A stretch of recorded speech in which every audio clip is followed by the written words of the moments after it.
Call the meeting to order. All rise for the pledge. I pledge allegiance to the flag of the United States of America and to the republic for which it stands, one nation, under God, indivisible, with liberty and justice for all. All right. Can we have a roll call? Yes. Wonderjum. Here. Hyborg. Here. Steffes. Here. Ardeen. Present. Campbell. Here. Dehan. Here. And Vanek here. And welcome back, Mr. Steffes. Thank you. All right, we have a quorum. So please note, as a courtesy of members of the audience and the Board of Education, please silence your cell phones. Public will only be able to speak during public comment if signed up. Any forms. Fantastic. All right. Item number 1, approval of the agenda. Can I get a motion? So moved. Support. All those in favor? Yes. Opposed? Motion passes. Number 2, West Elementary presentation. Yes, so we are very excited to have Mr. Wondergem and some wonderful kids from West Elementary here. So take her away. Yeah, if you don't mind. Yeah, we'll be. Do you need this? Oh, no. Amy, you good, buddy? I would. You want to just stand right there? Okay, awesome. I think we got, all right, perfect. Well, thank you, everybody. Again, I'm John Wondergem, principal here at West Elementary. Very excited with a group of third graders here tonight so that we can present on a really awesome reading engagement initiative that we started this year called the Rough Readers in third grade. So if you guys wouldn't mind, you guys just want to share your names to the board really quick? Let's just go in order. How about you, young lady? Share with the board. Well, look at them. What's your name? McKenna. Go ahead. Yeah. Jamison, Go ahead. Selah, Maya,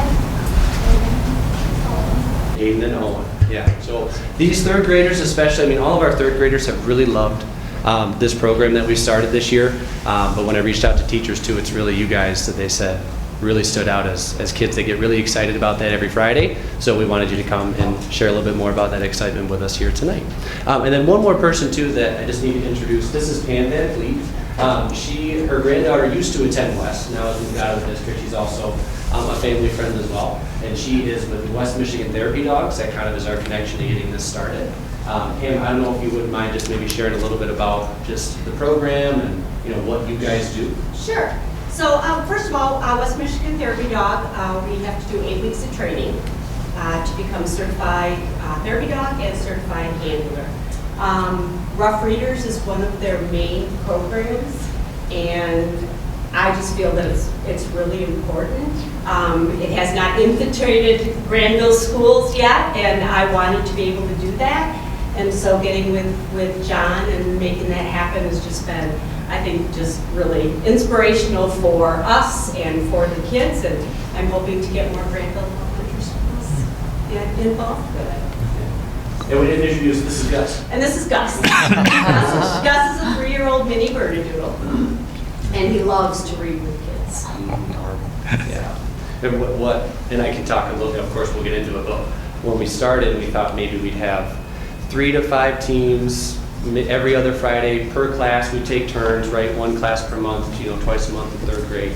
But what I think you found too. We've got 8 or 9 teams now that every single week. So your every folks have single really week. been enjoying it too, coming in with our kids, which I think speaks huge volumes of our building and our kids and our teachers. Absolutely. And so all third graders get to go every single session because we have Because we originally thought it was just going to be 1 class to roll a the month. kids through. So, but we've gotten so many teams that we've been able to run through both third grade classes. Yes, That's great. Yeah. So, well, I'll dive into it then, just to the presentation then. So just a few things, the 4 items, but I think we'll move rather quickly here.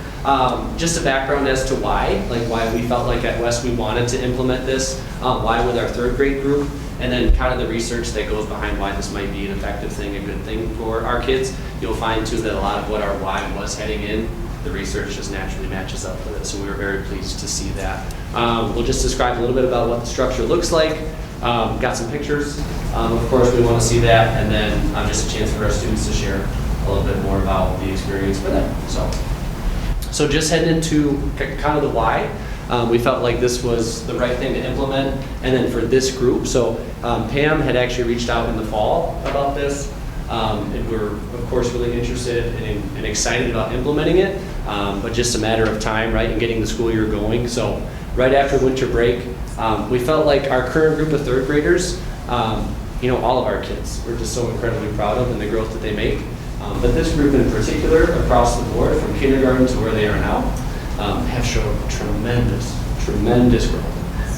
Reading and math, our academics, a lot of our behavior measures, just really everything. I'm incredibly proud of their growth. I'm sorry, I'm not talking to the mic because I know we all can hear one another. But just very proud of them. And so we wanted to find a way to keep that engagement up, to keep that love of reading up, and just to see if you're fostering a love of reading. So I'm really excited about that. And it makes reading more comfortable, it makes it more fun, it makes it more relaxed, in any way that we can just engage our kids with literacy in a different way we want to do it, to find what's gonna work, what's gonna click for every single one of our kids. So a lot of the why then kind of matches along with some of the research behind it. So, reading to a dog, reading to not an inanimate object, but just someone that's not a person, right? A dog that's not a person, helps kids reduce anxiety, builds confidence in their reading. They have that person, they have that thing that makes them feel comfortable and to read to and to speak out loud to. While they're not, I think they are getting feedback in a lot of the cuddles and a lot of the pets and a lot of those, just nice interactions that dogs give us.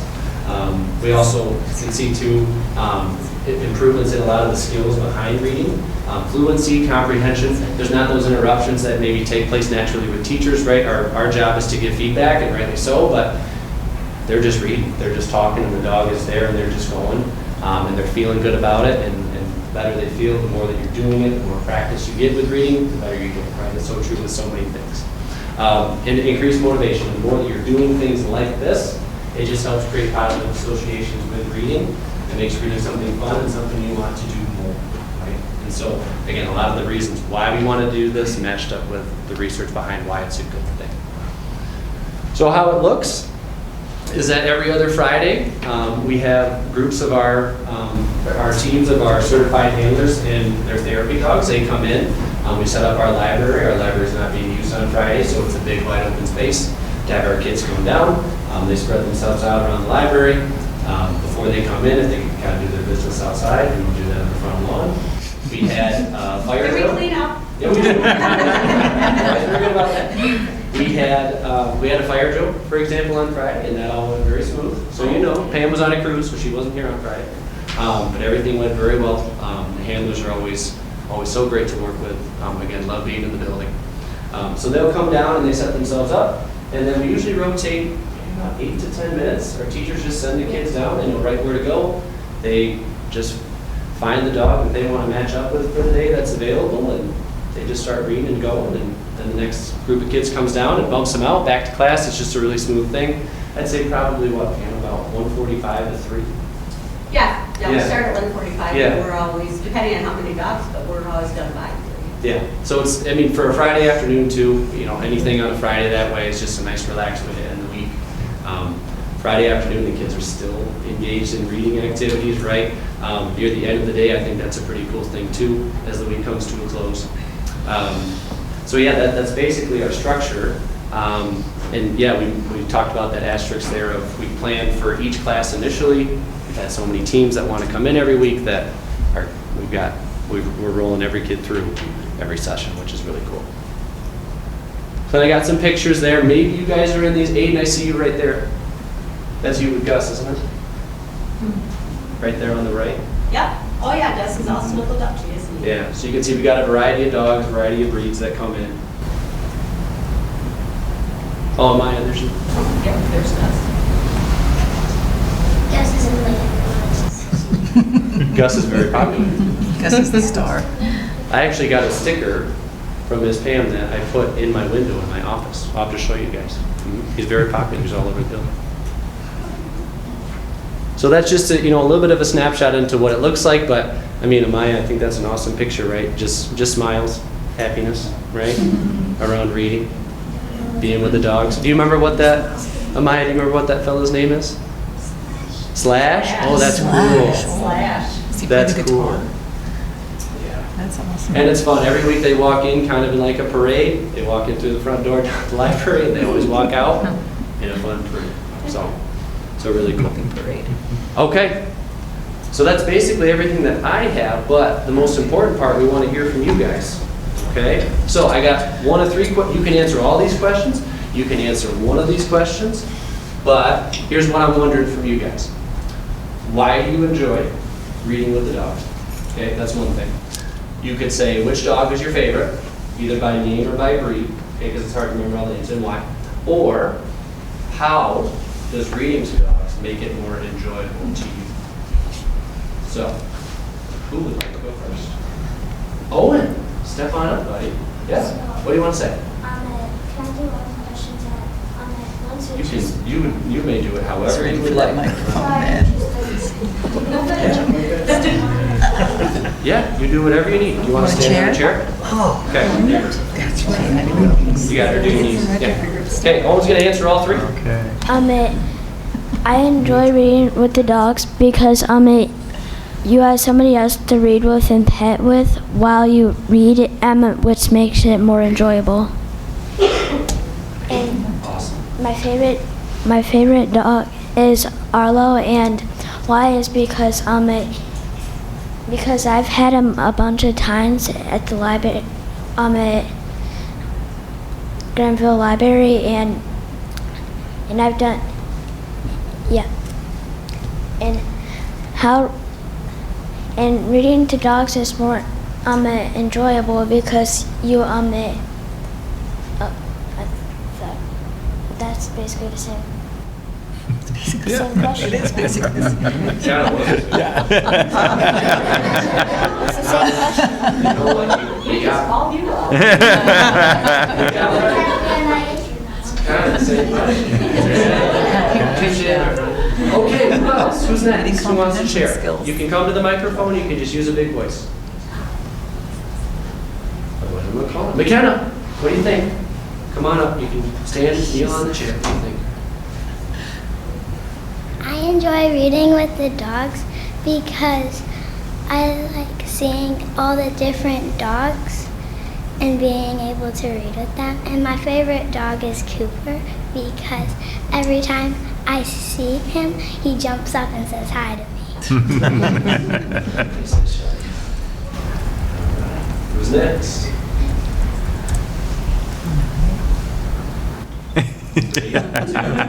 One, Amaya. She was close anyway. Which dog's your favorite? My favorite dog is Izzy. Izzy? Aw. Oh, describe to them, what does Izzy look like? He looks like a husky. Looks like a husky. Is he big though or little? He's a He's a little dog. Yeah, kind of like a mix of like a corgi and a husky with really big smiles. Right? Really big smiles. Nice. Thank you, Amaya. Who else? Jameson and Edward. What do you got? I like Slash because he's just like there and he's not just like all over my book. He's just Not all over you. Some might be all over you. Some just like to chill. Slash likes to chill. Excellent. If I had my dog there, my golden retriever, she'd be all over you. Who else? I got two left. Okay, Salem, what do you got? I like enjoying reading with the dogs because it makes reading a lot funnier because you get to read with the dogs. So it's fun like with them and like playing with them. And they just like on this and then my favorite dog is Slash and Gus because I like them because Slash always just like whenever I look at him, he's always like, "What do you do?" He always wants to know. He's like puts his paw on the book and like he's like looking at the pictures. And then I like Gus because he's really cute and he likes the rules around. And when he raised him, it's really cute. Lady Slash is kind of like a teacher. Excuse me, may I interject something real quick? Please. just to let you know, actually in our training, and where you saw Gus laying on the book and the dogs, we actually train the dogs to read a book, so to speak. And that is by taking treats and rubbing them on book pages. And then we sit with the dog and tell them to read, and then that makes them, now, do they always do it? No. But just to let you know, that's how our training goes, and that's how we train the dogs to read with the kids. Very neat. Very neat. Okay, last but not least, Mr. Aiden down there. What do you think? Why you like reading with the dogs, or what your favorite dog is? I'm reading with them because every dog that I've handled with is all over. You like that? You like that energy? Just having fun while you're there reading? Yeah. Yep, I do too. I do too. Wonderful. Great answers, everybody. Before we wrap up, does anybody, any of the members of our board, have any questions for me or have any questions for our third graders? Do you have dogs at home that you read to now? No, I don't read. No, that was very fast. A cat? No. Goldfish? No. Ugh. I have Jameson, you do? I have a dog. Oh, I think it's time. I think it's time. Don't give it to it either. Oh my goodness. Same with me. There's something fun about reading to a dog. Over spring break, there was a stray dog where we were staying, and I would go out in the morning and read a book, and about day 2 or 3, he started to snuggle up next to me in the chair and just kind of wanted to be there, wanted to be around. Yep. I think your dogs want to read. Yeah. So what's the dog's favorite book? What book do the dogs really like? Elephant and Piggy. All right, there we go. Sounds like a winner. I like those books too. Classic. Well, you all have homework assignments now tonight, too. Uh-oh. You guys want to read with Wait, your what? dogs? Weekend is something to do. I don't have a dog that can reach my food. There you go. Anything else? For Nice job, guys. Thank you. Great job, you. everyone.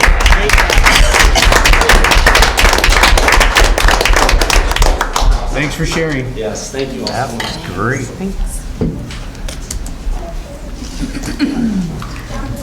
All right, on to reports agenda. Board member reports. Mr. DeHaan. All right. Well, first, great to have Joel back. Back with us.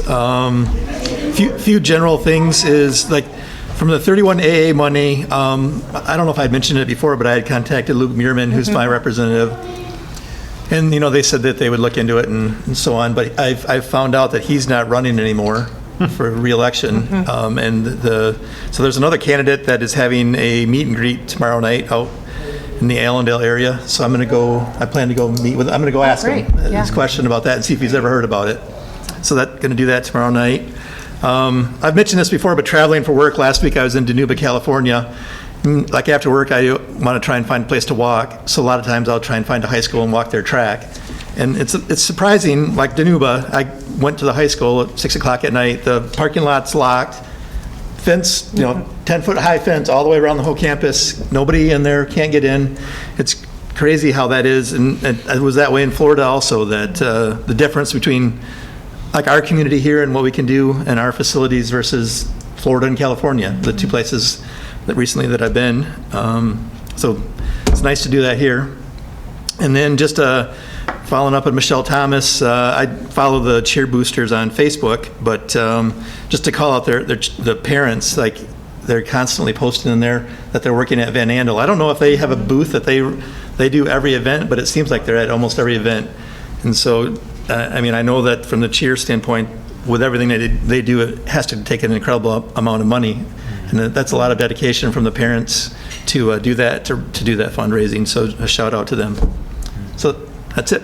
It's funny that you mentioned that because I'm missing a hockey booster meeting right now, and I just brought that idea to the hockey boosters, and we're actually going to start working because now they've opened up the amphitheater and the soccer stadium. So those That's what I was opportunities are extremely lucrative for teams, and so we're really looking forward to it. And you can go work for somebody. So if you want to come work for the hockey people or the cheerleaders, right? So Yeah. and it goes towards their right? It goes towards the group, and it really is, it's cheerleading, all of them are very expensive, but it's a really great way to work with people, so awesome. So I know from the football boosters, I mean, people wouldn't realize it unless you're part of it, but for the football boosters, I think we needed to raise $30,000 to $35,000 a year just to provide the things that the students and the coaches get to do. So cheers probably way more than that. Yeah. Ms. Gardine, why don't you go continue? Sure. So besides that, they are having their meeting this evening to kick off hockey for the summer, which all of our sports are constantly going. So I'm really proud of all of our sports. Kids had SATs last week, so lots of stressed out kids with AP exams coming up in a couple weeks. I'm wearing my Chicago Teen Edition. It is the Teen Edition. Play is this Thursday through Sunday. So they also are doing this really cool thing this year where they're doing VIP tickets. They've taken out the seats where the pit usually would play, and they're putting up 3-person tables, and you get like snacks and you get front row and you get to be kind of a part of the play. And it's a really great, I mean, the tickets are more expensive, and it's just such a smart way to engage the audience. I just love that they're doing that. So if you haven't gotten tickets, there's still some available. Art and Chocolate Walk is also next week, which is another thing with the band, and the jazz band comes out, and my son is gonna be playing his saxophone along the street if you want to listen to him and toss him a buck. Also, I'm super proud of our saxophone quartet at the high school that also Lewis was the lead saxophone on. They received MSBOA's Outstanding Ensemble Award last week. So what that means is first they have to make it through like contest, regional contest, then they go to state contest. Then that judge recommends them for this contest to go on towards the state. Then there's a whole panel of judges that listen to that and decide who the best is in all the state. And then they're invited to Oakland University, and they're going to be performing on May 8th. So it's a really big deal. I think 3 or 4 groups or individuals in Grandville have ever received it. So really proud of that. Our band kids are outstanding. So that's what I've got right now. Thank you. Joe, welcome back. Well, thank you very much. I appreciate that. It feels good to be back.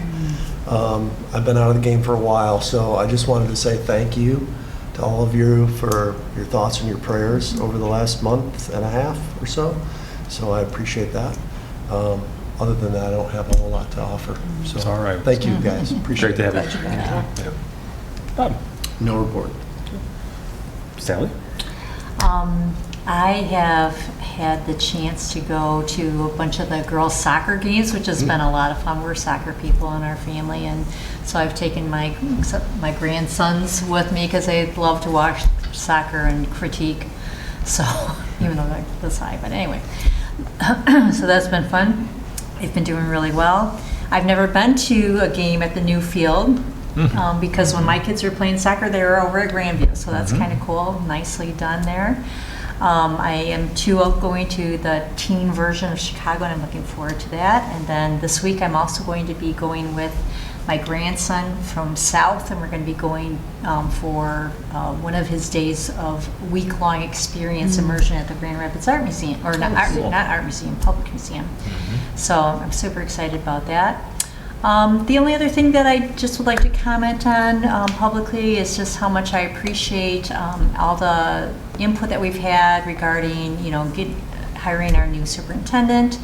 I think it's been very positive to do that. I would like to reemphasize something that I had a chance to share with you, Jason, in one of our conversations, that I want us to remember that teachers, when they bring to light concerns, they know full well this is not going to affect, increase their pay. And the only reason that they're saying this, I truly believe, is because teachers want to be able to be supported to do the best job that they can. Being a teacher, teaching their kids, getting their students to learn and to be successful learners. I know what that feels like. There is nothing in the world as a teacher being able to look in the eyes of your student after you've worked with them hard and they suddenly get it. I mean, that is magic time. And so I just want us to continue, and I know we will with our new superintendent, to push towards making sure our teachers are supported and with everything that they need to be able to bring those kids to that place of getting it and growing. Yeah. Thank you. Amy. Yeah, I just wanted to acknowledge our PTCs because, they do fundraising every single year. And I am honestly amazed that our PTCs continue to raise quite a bit of funds for their schools. Everybody knows that finances are tight for everyone right now. And the fact that they can continue to be able to raise quite a bit of money to support our schools and fun activities for our students, that's a significant workload. And the fact that they continue to do that, I think, really needs to be acknowledged, because it is a lot. And that's the same with our boosters. It is a lot of work, and I really appreciate that people are willing to do that. Other thing I wanted to make note of was the testing. Not just that, nobody's excited about state testing or the SATs, but I did notice how well the testing schedules were organized for students. It is hard to pull that off, where you can have students take the SAT or the PSAT or the M-STEP in a school setting, when there's other kids in the building, and not be sort of disrupted.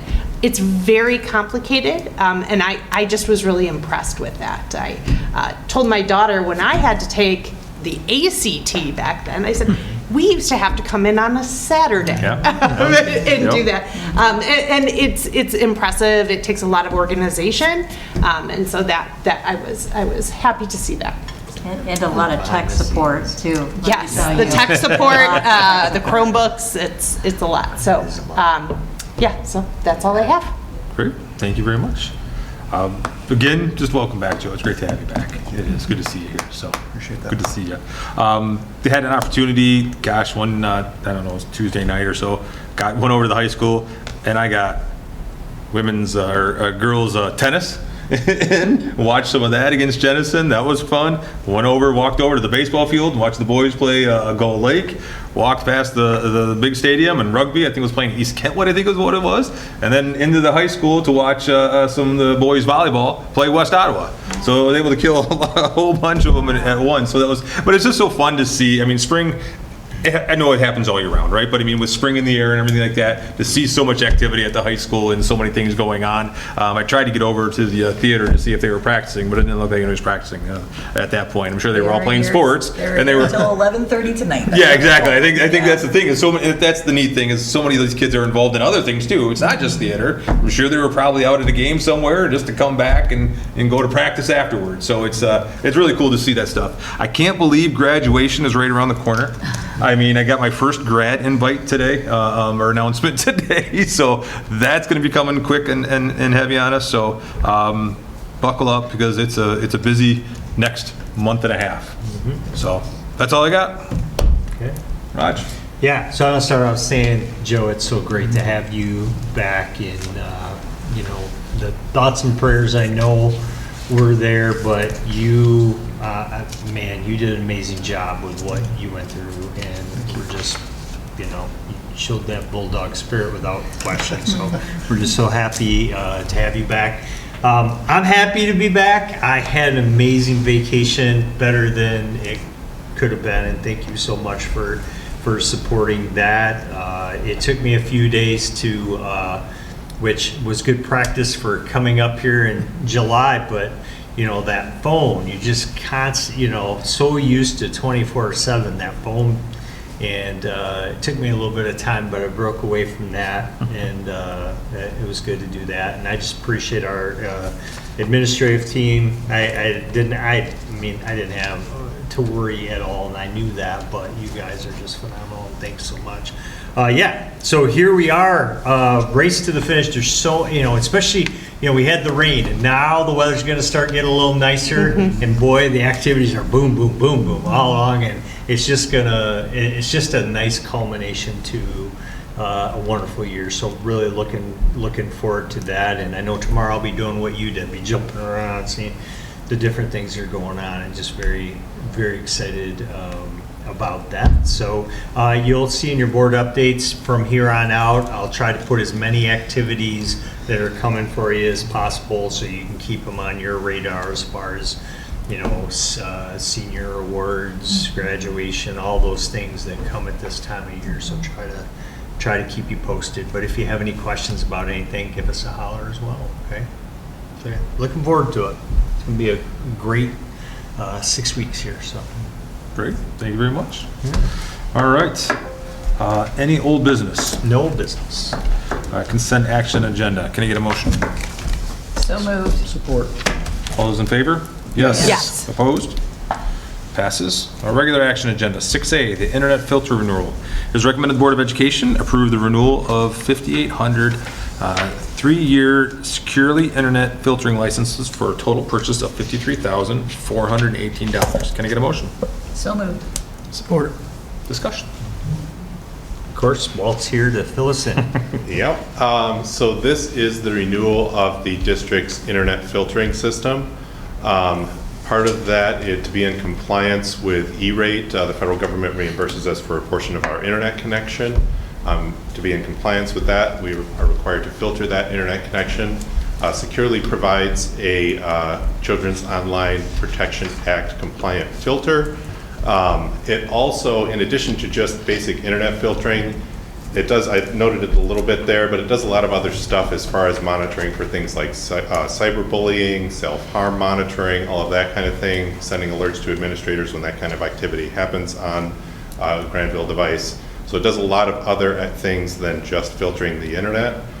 This is a 3-year renewal because it ends up saving us just over $6,000 when we do a 3-year renewal. So we've been with this for a while, Yeah. and you haven't even shaken from it, so you're really happy with it. Yeah, part of it is, as with a lot of things in technology, they kind of get you in their ecosystem. So as I mentioned, we have the monitoring system that goes along with it. Some of the high school and the middle school are using things like the electronic hall pass system that's along the same or from the same company.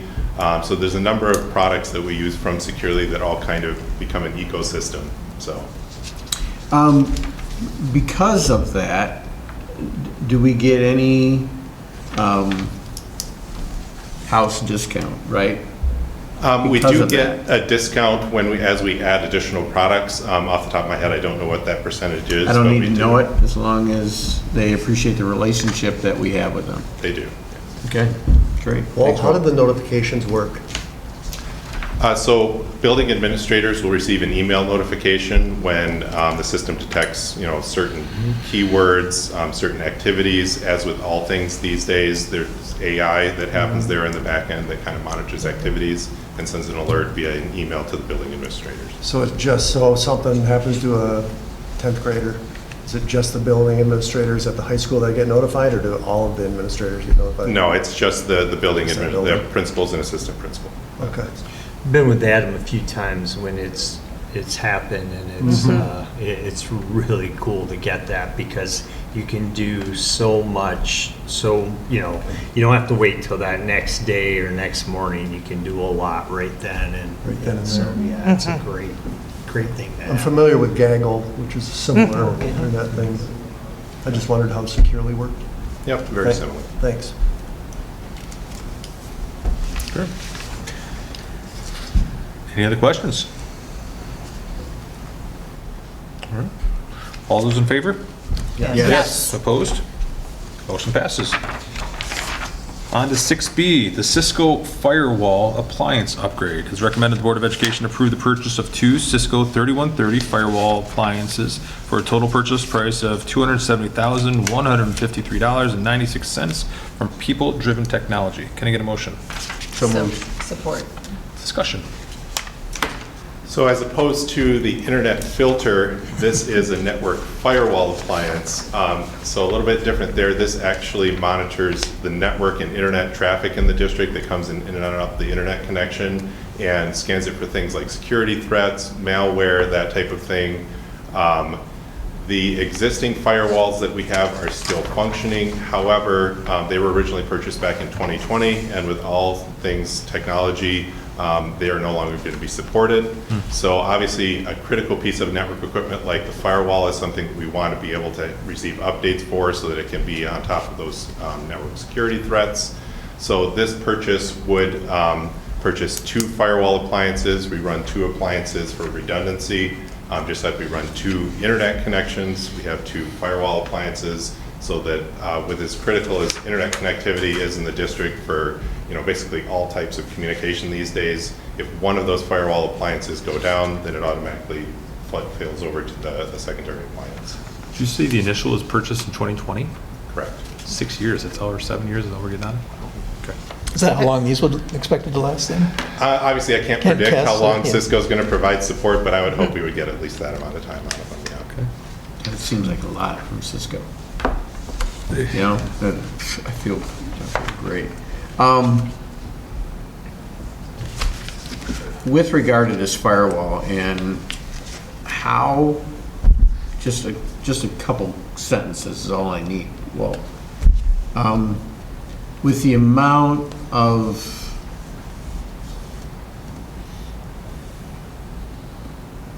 negative activity, I'll just say it that way, it's the nicest way to say it, that is going on out there.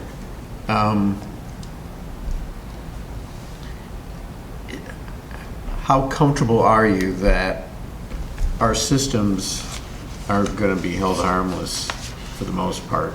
Obviously, I said for the most part. I will still say nothing is ever perfect, but I think Cisco does a great job as far as keeping on top. I mean, the firewall appliance every night is downloading new updates as far as what internet threats are out there, and be sure that it can block those threats from entering Grandville's network.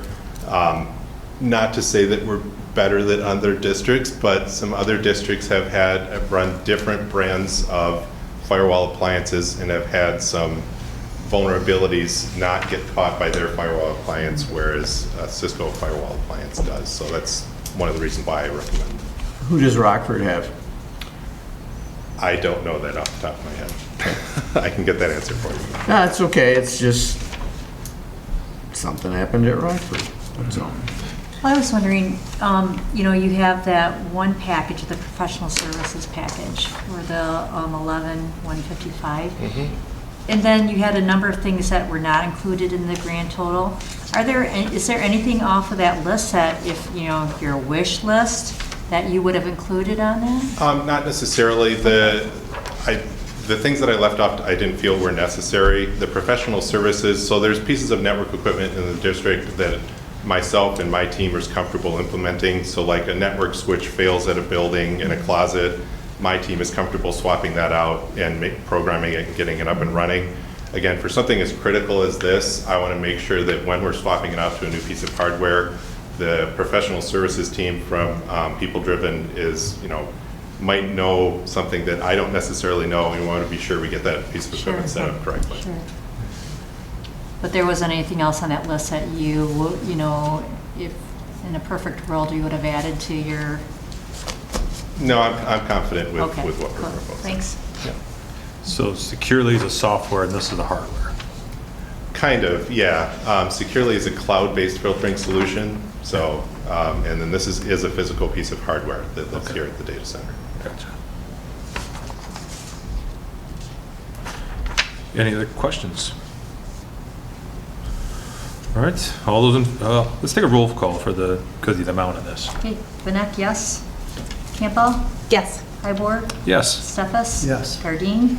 Yes. Wondergem? Yes. And Dehan. Yes. Motion passes. Thank you very much. Thanks, Walt.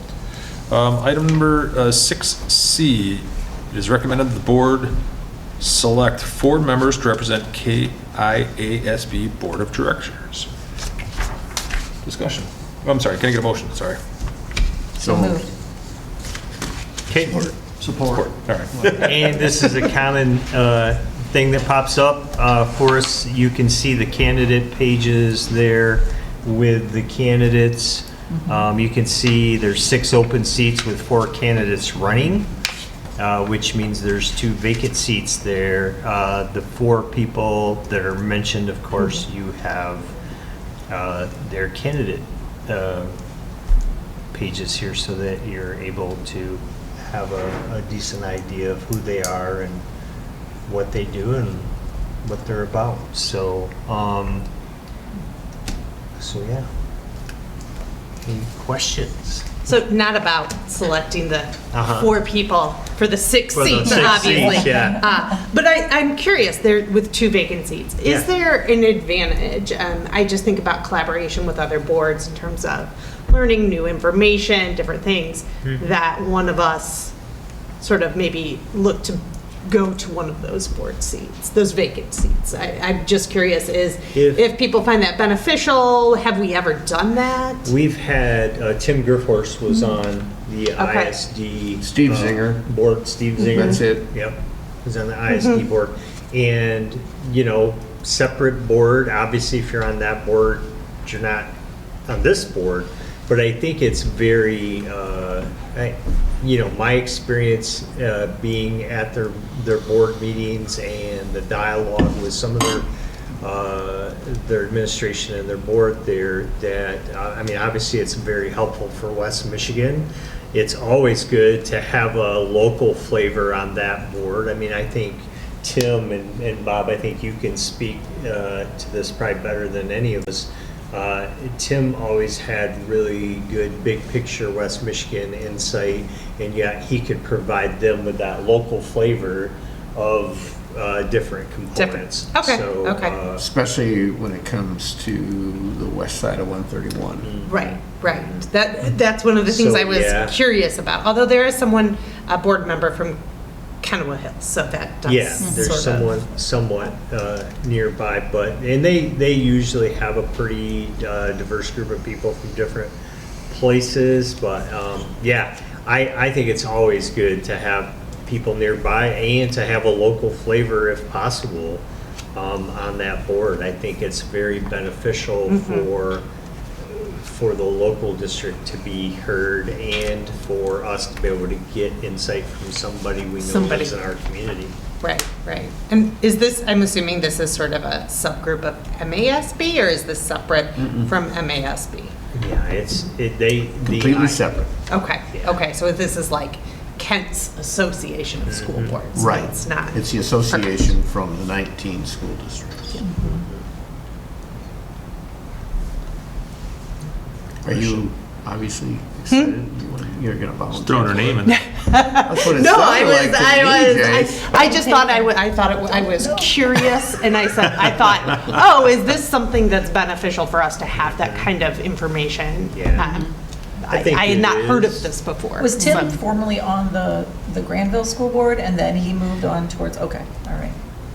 Tim was also on the Ottawa County Road Commission, so Tim is a All over the place. So. It was Tim's a Talmadge good Township. steward. Yes. Yeah. Kind sure. of. He's out there for everybody. It's just who Tim is.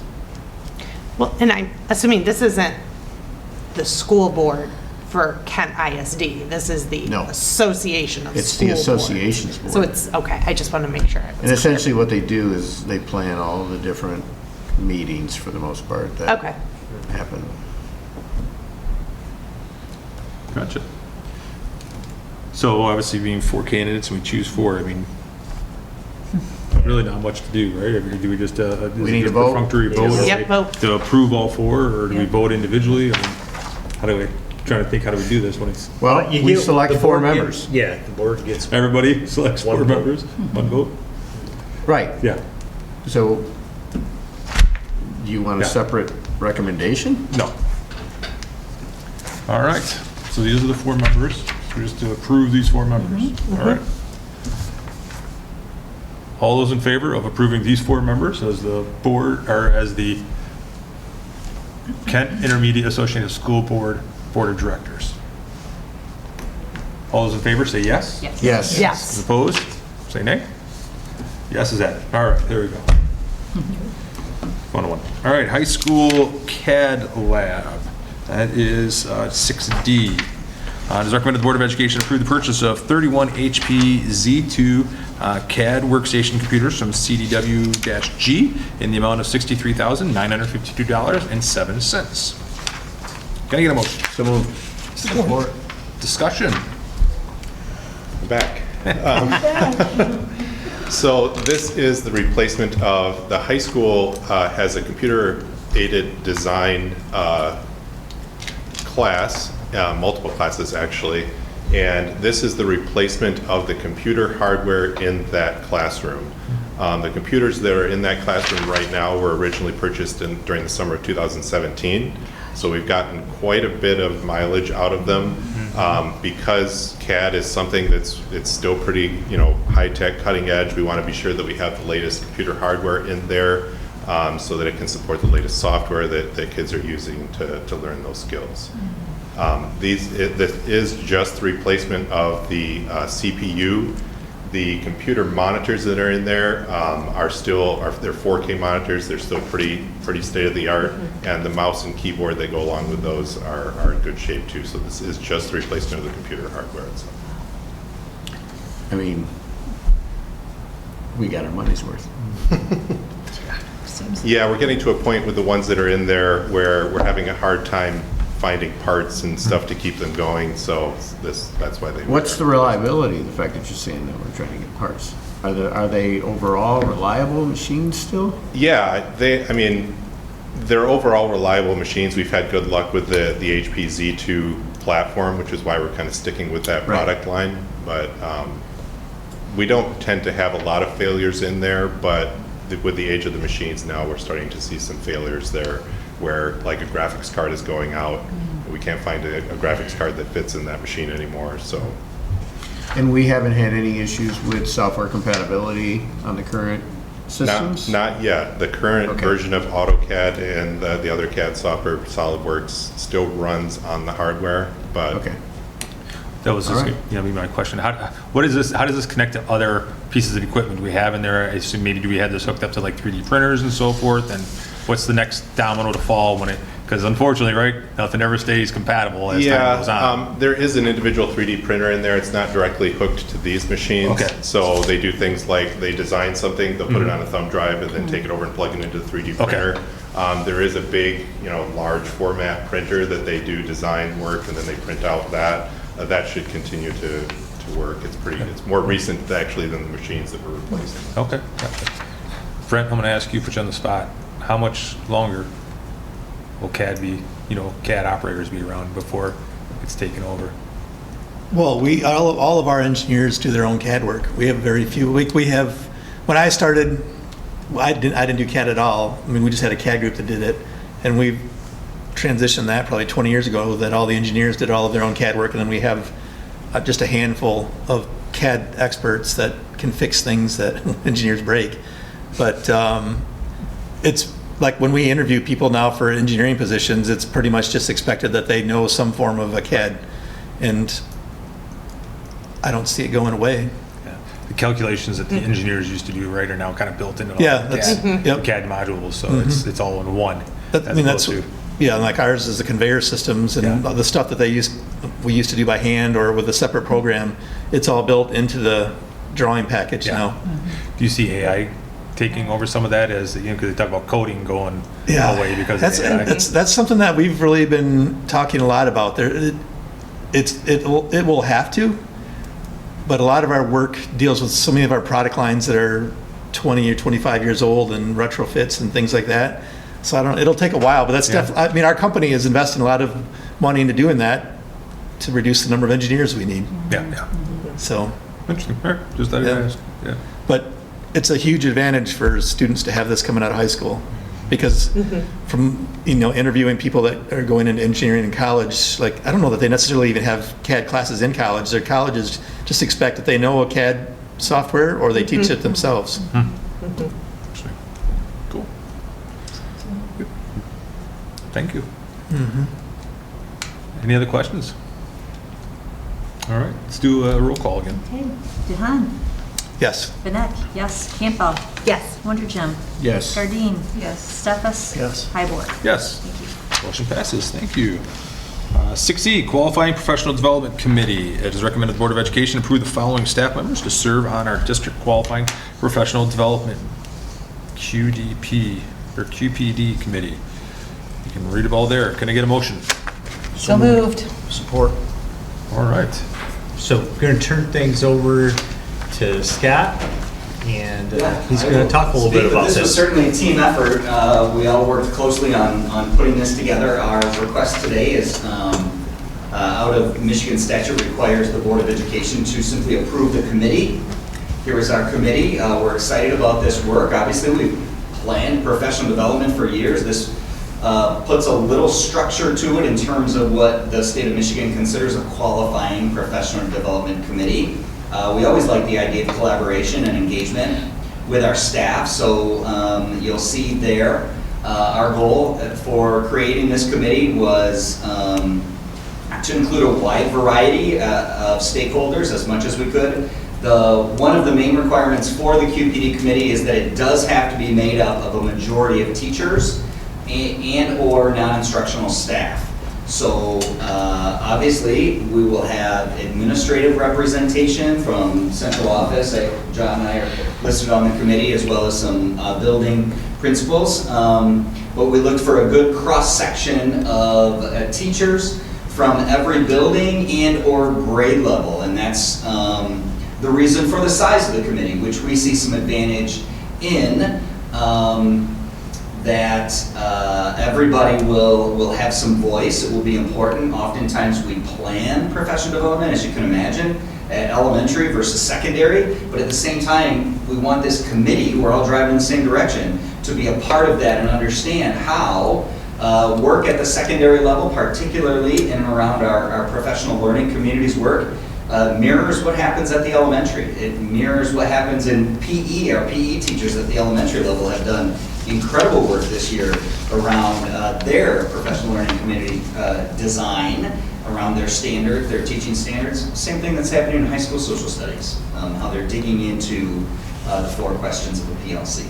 So this committee will meet this spring once approved, and we'll plan out all of the, put a skeleton together for the professional development for next year, and have that good to go before the school year starts, and have that plan to roll into.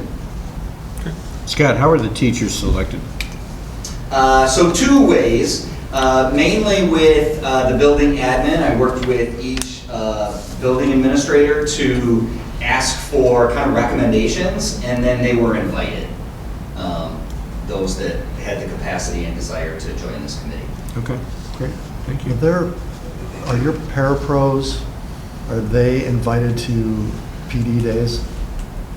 Or is that? Sometimes. Okay, sometimes So, they are? Yeah, so great question, Joe. It's a gray area because it's not built into their contract. Okay. But then if there are things that, because it would be added time for them, so if there are things that as we're planning PD or as things come up that they need to be a part of, then that's a conversation we have. Okay. When we did Alice training, for example, Yeah. right? It was Yeah. one of those things where everybody needs to be there. We need to prioritize those things. All right, I just didn't see any on the list. I just wondered Yeah. if maybe they were a separate training or something. Great, great. The PD committee is Good insight. more specific to the instructional practices for our teachers, so that once we approve the group and then the group selects PD, if for some reason we get down the road, remember a while back, I think it was West, couldn't have school because the dump truck went down the road with his bin up and knocked out power, Oh, right? jeez. So if we had 6 snow days and West had 7 because of power, these are hours that we could use to cover those 6 hours for that school day and not have to have West come back if we can't get forgiveness from the state for that day, right? So it gives us a little bit of flexibility should we need to use that at our high school when they do testing.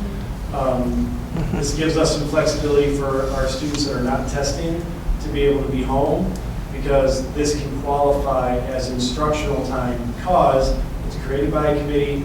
predominantly because it's by teachers, and we have to be able to prove that at least 75% of our folks participated in that PD for us to be able to count it. So it's really designed around the ability to count as instructional time from a teaching standpoint, from a teaching and learning standpoint. Makes sense. Will this group have a means of being able to evaluate the PD that occurs and stuff? And so will they would do that together as a group? Great question. And- Yeah, so that's actually one of our priorities coming out of our MTSS committee. It's been one of our low areas on our district capacity assessment is our evaluation of PD. So that's absolutely one of the things we're going to task them with is creating a process for that evaluation. Okay. Did anybody, is this a committee that people want to be on, or they get voluntold, or, I mean, tell me about this committee. I'll restate, they were invited. Okay, you're invited, all right. This list of people accepted that invitation. Did anybody want to be on it that didn't get, was there anybody raising their hand, hey, I that want said, it? hey, I didn't get asked, could I be a part of it? Got it. Okay, good. But there were some, as always, right, which is completely understandable. There were a number of people who just said, my plate is full, I hate to say no, but I have to right now. And we certainly understand and respect that. Yeah, okay. That's a big list. Yeah, it is. Yeah, I was thinking about that. I was like, that's a lot of people. The first thing, I started creating a list. I circled back to John. I was like, it's getting big. But then as we talked about it, we thought it kind of needs to be in order to get the scope of representation that we want. And we find that a lot, right? Especially when we want somebody from every grade level and somebody from every building. And you have a great cross-section, like you said, between special education, interventionists, social workers, teachers. And we all know those names. They're great people, they're great participants, they come with great voice and some credibility to bring the pulse and then bring it back to staff. I think the power in it is front end of that meeting, we're able to say, these are all the things that we're doing. And then we can break off into smaller groups. Right. And you can have a 7-12 group talk about, all right, 7-12, what does this look like? Because we know even inside of departments at the high school and middle school, we're in different places, right? So how do you do that sort of planning? How do you do that for K6? How do you do that for 5-6? How do you do that for K4? And so it's a big group. But once the framework is set that says, here's for our half days and for our monthly 1-hour PD days, here's what we're going to be looking at, then they get a chance to help define what that is. And so right at the start of the year, all our building leaders going into the summer know what that schedule looks like. All of our teachers will know, here's what we're doing on each one of those half days, here's what that looks like in between there for 1 hour. And it should be flexible and tight enough that you can do that K4, 5, 6, 7, 12, or 7, 8, 9, 12. Okay. Any other questions? Discussion? All right, all those in favor? Yes. Yes. Opposed? Motion passes. 6F, the Google Workspace for Education Users License. As recommended, the Board of Education approve a 3-year user license agreement for Google Workspace for Education that will be billed annually at $34,020. The benefit of the 3-year agreement is to lock in pricing. Can I get a motion? So moved. Support. And because we like to see Walt go back and forth. I know. Yeah. We spread out the agenda, so he had to do it. So Walt, take her away. This is the renewal of the district's Google Workspace for Education licensing. So way back in 2011, or the 2011-2012 school year, we first implemented Google as our email solution. At the time, that was a no-cost email solution. Over time, Google added more and more features, Google Docs, Google Drive, all of that stuff. When we implemented one-to-one, we implemented Google Chromebooks, so students use all of those Google tools on a daily basis. In 2020 and 2021, during COVID, we elected to purchase some more premium features with Google Workspace.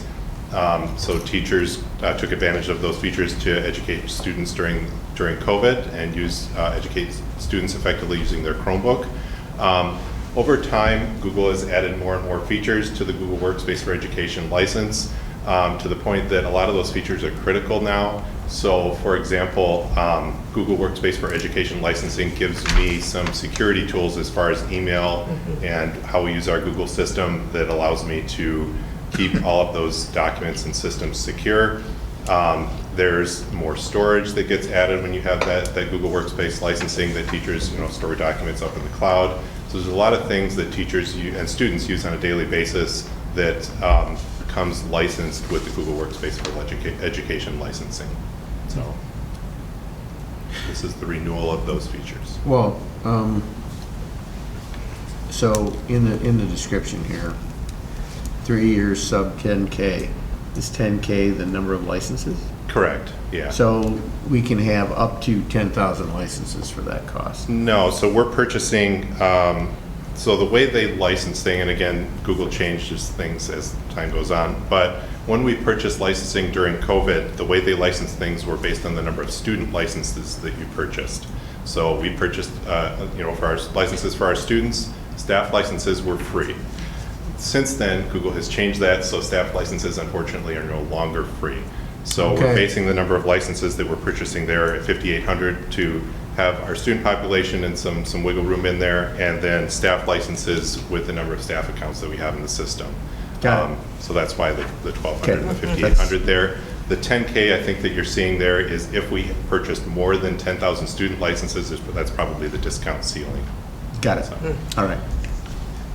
The extra features that you talk about, are those a la carte, or is it like come in a clump of you buy, it's 4 you got to buy, you need the extra, or? Yeah, so their Google Workspace for Education pricing, their pricing model is kind of complicated, but all of the features that we're used to that we purchased during COVID are under the Google Workspace for Education licensing. There are some additional, there's like plus features that you can buy on top of it, some of which are additional AI capabilities for students, things like that. But I'm confident with the Google Workspace for Education licensing that we're using now. I think it's the most cost-effective way to. Yeah. Well, I just didn't know of like something like the Google Meets, right? I didn't know how much that's actually being used still, right? I mean, what I mean by that is that with COVID gone, right? Is it still being used? I know they were using it for some of the parent-teacher conferences, but I thought that stopped. So I just didn't know how much like that one was being used. Yeah, I can get some statistics on there. It's okay, as long as it's being used. It's That's definitely okay, being all right. used. It's used quite frequently. Okay, that's fine. All right. We did eliminate our Zoom licenses. Correct, yeah, during Yeah. COVID, we had purchased some Zoom video conferencing licenses, so we have eliminated those and primarily used Google Meet. For a while there was a little bit of a redheaded stepchild that wasn't very good, so. Right. Yeah, it's gotten much better. Yeah. Any other discussion? All right, all those in favor? Yes. Yes. Opposed? Motion passes. Thanks, Walt. Thanks, Walt. Discussion items, 7A, Bulletin 1014 presentation. Yes, so we receive a lot of data, and out of transparency, sharing, and letting you know a little bit about, how we utilize some of these things, thought we would share some tonight. So Heather has some of the data pieces, and I think you'll enjoy this. So take her away, Heather. Okay, so this slideshow is everything where we ranked in different categories for the 24-25 school year. So it's always old, and we bring you the audit end of September-ish, sometimes October. After that, our office is tasked with sending all of the financial data to the state in a format that they require us to have it in. And so the Bulletin 1014 is compiled at the state level and is typically available by the end of February of the following year. This is a presentation that I've brought in the past, and one that we update annually. So it's a lot of, here's the subgroup, and here's where Grandville ranks within that subgroup. So I do want you guys just to ask questions as we go along, and if at some point you want to see something different, I can work with Jason and we can pull in something different. But these are pretty much the main subgroups and highlights that I want to share with you. And if that's not big enough, I can make it bigger. No, it's good. Is it? Okay. So this first is our peer group, and this is the peer group based on how the state considers, or what the state considers of our peer group. So areas like Chippewa Valley, you see Grand Haven in there. This has to do with what our demographics are like, similar free and reduced count, similar federal funding, that type of thing. So, and as we go through the local, state, and federal and total revenue, it'll be I find it very interesting to see how we fit in different groups. So within this group, you can see that, we're 383 out of the 820, but you can also see how we land within the group. I think the number that will hopefully stick out pretty positively throughout all of this is where we land on our instructional programming overall and our teacher salaries from a benchmark standpoint. 45 out of 820 when you look at us statewide. So, and as we go across each slide, Grandville will be highlighted in the red bar there. So, Can I ask you about the teacher salaries data? Yep. So it says we're ranked 45, right? And when they refer to teacher salaries, are they just like, are we talking like overall, right? So if they just say, what's the average teacher salary in this district, right? Which is oftentimes impacted by when you have teachers who stay a long time because they make a lot of money, right? Or is that like starting teachers pay? No, this is what was Grandville's costs overall in teacher salaries for the 24-25 school year. Makes sense. Yep. Thank you. Now, to your point about the longer you stay, right?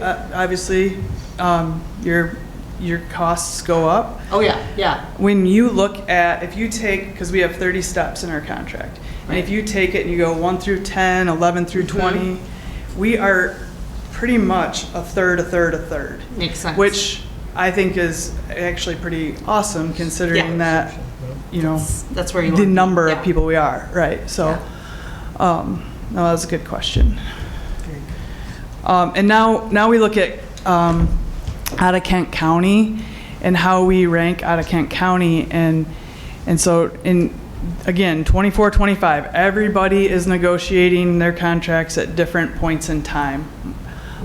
So 1 year we might look at us and we're like third, the next year you might look at us and we're 5, that type of thing. So, but we, as you know, we have a very high tax base. So our local revenue, there's only 2 other districts that have more than us, being Grand Rapids and then Godwin Heights. So we rank 3rd there, but overall total revenue, we're in the middle of the pack out of the 19 districts. So, and then teacher salaries for 24-25 came in 3rd. And I'd say pretty decent all the way across when you look at instructional salaries, instructional support, operations, transportation. Can you give a quick blurb on business administration? Yeah, business and administration. So that's the business office. It's the 252s and the 241s. So you're looking at principals, business, HR. And again, those are ones that will fluctuate as well. So no formal negotiated agreements there, but built into a roadmap structure that we have.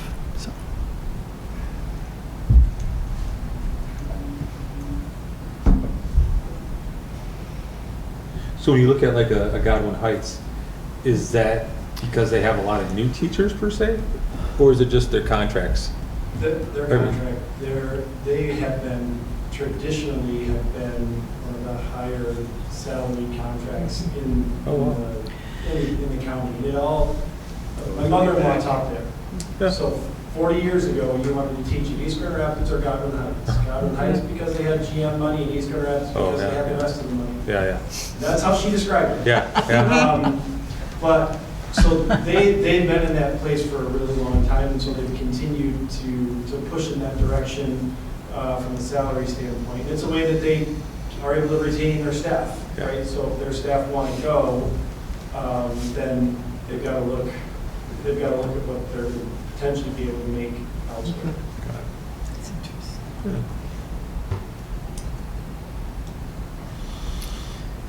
And on this slide, I kind of want to focus on, I mean, the bar graph is nice, but really the table at the top, when we're looking at general fund expenditures on a per pupil basis. Here, we obviously regularly, we compare ourselves to Kent and Ottawa, not so much the state average, but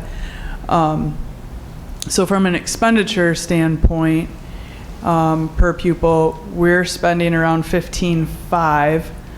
The Ottawa County average is $16,400. Kent County average, we're very close to that $15,900, and then the state average is higher as well.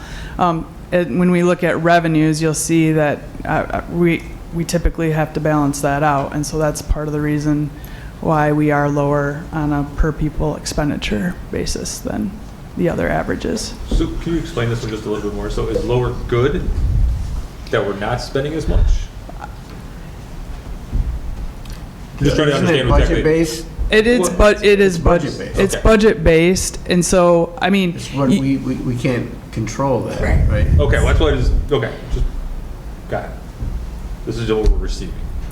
Yeah. Yeah. I mean, okay. it's almost you're balancing your budget monthly kind of thing. Mm-hmm. Yeah. Yeah.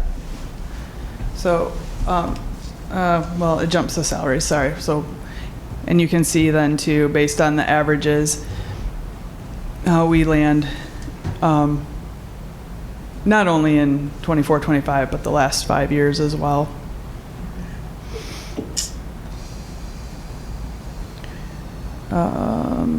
Business and admin, we've talked about that one a little bit.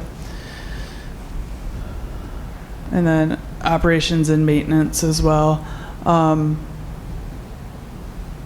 I think we do a really good job of taking care of our facilities, and I think that is reflected there too when you look at some of those averages across the county. It hasn't really, can you go back? Yep, sorry. It hasn't really changed much. So if you look at the amount of investment we have done in facilities in the last 15 years, that amount has not, we've gone after efficiencies wherever we can in those facilities. Yeah. Because that really hasn't grown that much based on what we've done with our facilities. Yeah, to your point, based on the square footage we've added, right? Yep. Thank you.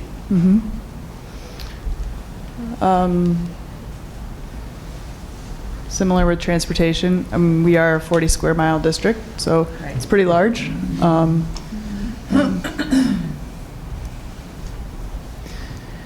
So, and then we look at the total revenue now. The total expenditure per pupil, I believe, was $15,500, and you look at our total revenue per pupil, it was $15,400. Ottawa County has just more money. You know, they're going to get more revenue. We're pretty close to the Kent County average, and just not quite as close to the state average or Ottawa County. So I think sometimes when Jen and I, when we're looking and working with staff on like new contracts and such, it is difficult to compare to a Hudsonville when you're not getting the revenue that Hudsonville's getting, right? So to tie it back to one of the first ones, we said our tax base, we were third. In Kent County. In Kent County. In Kent County, yep. And when I say we're talking local taxes, so remember that is your taxable value on what your 18 mills is levied on. So a prime example of why we are higher would be our mall.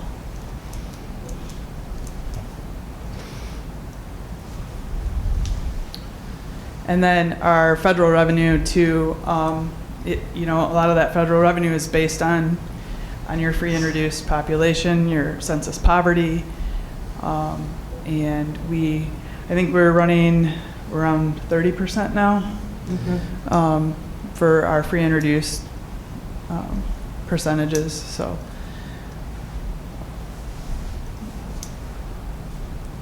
you know, when you've got Grand Rapids, obviously Grand Rapids Public too, and Kent County, and some of the larger some of the other through ones the that- states, like Yeah. it makes sense from that standpoint.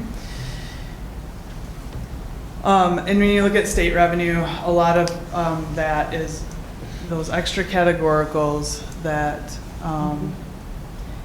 we don't qualify for, again, because, you know, like I think about the amount of at-risk that a West Ottawa, a Wyoming receives. And I know just from talking to people there that do what I do, their struggle to be able to spend that, right?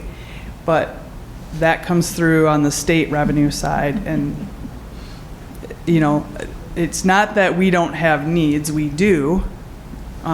We just don't have as many, so.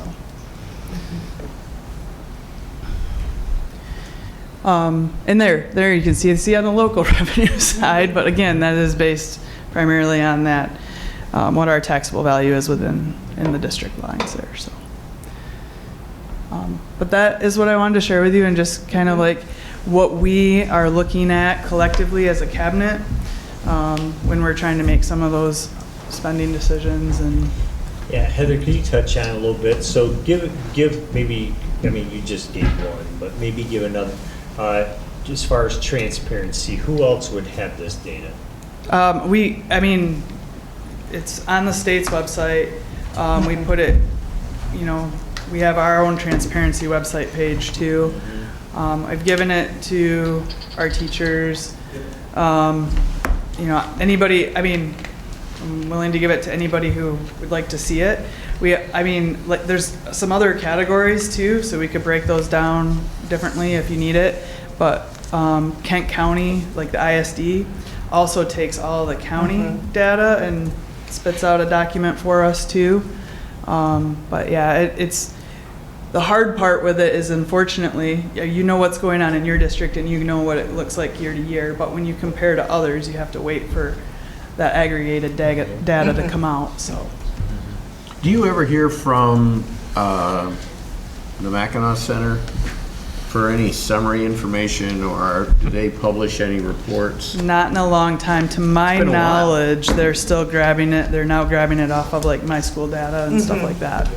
Okay, it's been a long time. You know, when they first came into play, they were in your face, they were in your face, they were in your face. And now it's like you rarely hear from them at all, well, even when they publish reports. And so I think that's a key point too, because I don't know where they're pulling their data. And I've seen recently some of their data, which makes me pause because it doesn't necessarily match what I show was paid. Yeah. Exactly. Right? So I don't know what they're They could be 3 years back in some parts of it, and they could be 2 years back or 4 years back, and those inconsistencies just make the whole report go, why am I reading this? The other funny thing is that they've got a whole section of just superintendent compensation, but then they have another section for state employees, which superintendents show up in that one as well.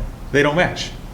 The numbers for like this year doesn't match the same number in the state employee. It's bonkers. Right, because okay, what year did they pick it? Right, this is what they do. Well, yeah, it's like and that's why the Mackinac Center has lost a little bit of credibility. You can even look at the numbers, and then if there's a most recent contract link, click on that link, and the contract numbers and the numbers they have are different. You're like, It is, well, it is though. I mean, I don't want to defend Mackinac Center per se, because their data is all over the place. But it is hard to pull data from districts when you go to their transparency reporting. Like, you'll pull up a report on something, and one district will have it presented one way. Right.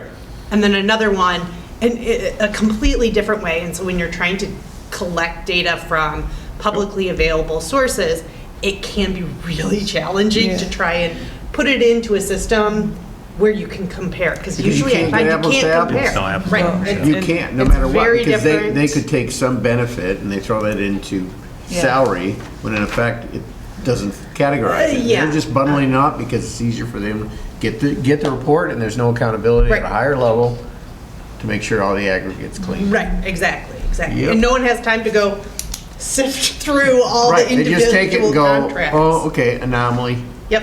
Mhm. It seems like the state would have more So- accurate data collection. Well, Seems I mean, like I said, this comes Yeah. directly from that, but I'm not sure exactly when it's updated, but like my school data, Yeah. there's a link on, there should be a link on every district's transparency page that takes you to that, and that essentially is what you're looking at, is Yeah. stuff like this on there, that we've all reported to the state by the November 1 deadline, so. Great. Okay. Thank you very much. Is that all? Thanks, Heather. Yeah. Thanks, Heather. Nice summary. All right. Thank you very much. So no public comment? All right. The next workshop board meeting of the Grandville Board of Education will be Tuesday, May 5th, 2026, at 7 p.m. at the Administration Building. We are adjourned.